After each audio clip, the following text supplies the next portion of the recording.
But I remember Instagram. Like I was one of the first ones to join. Like I joined 2011 ma. Instagram, I think. 11, yeah. अनि त्यति बेला नेपालीहरु एकदम कम हुनुहुन्थ्यो कि युकेमा. I still have a few friends त्यति बेलाको इन्स्टाग्राममा हामी एक दुई जना नेपालीहरु हुन्छ नि युके कोहरु. अनि even TikTok पनि it used to be Musically or Dub Smash. अनि I have this त्यो account same बस्दो रहेछ के. I didn't know that. So my TikTok account मा अहिले हेर्नु भयो भने I have this video from 2015. And people are like, how is this video so old? TikTok man. I made that when it was Dub Smash, and then it changed to Musically, and then changed to TikTok. You know? And they account talking must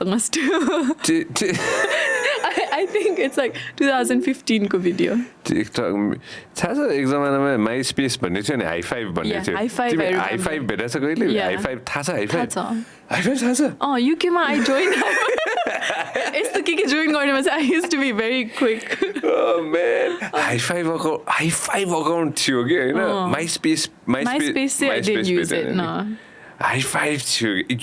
High five थियो. अनि त्यो you could add like no. High five मा त्यो stickers के गर्न मिल्थ्यो नि music हाल्न मिल्थ्यो I think in your profile.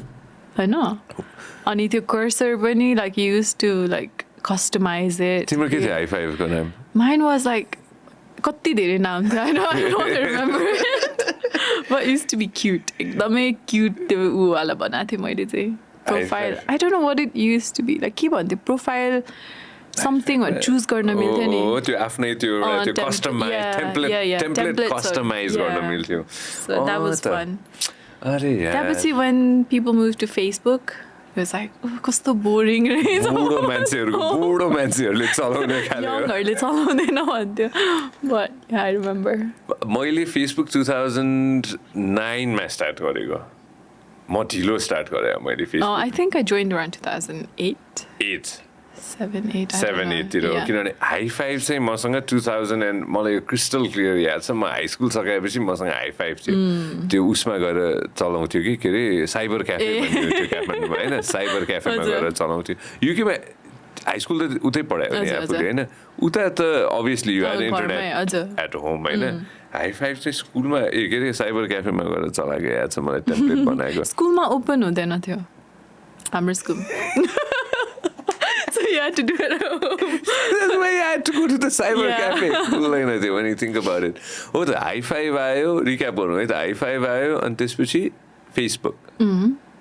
There was this Nepali, I forgot the name. Sathi something one. एउटा आएको थियो के high five र Facebook को in between मा.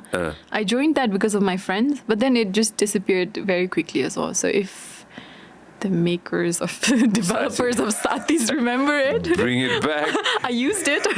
Bring it back. No. तपाईले हाम्रो क्लिप एकदमै एन्जोय गर्नुभयो होला अब पुरै भिडियो हेर्नको लागि चाहिँ युट्युबमा सब्स्क्राइब गर्न नबिर्सिनु होला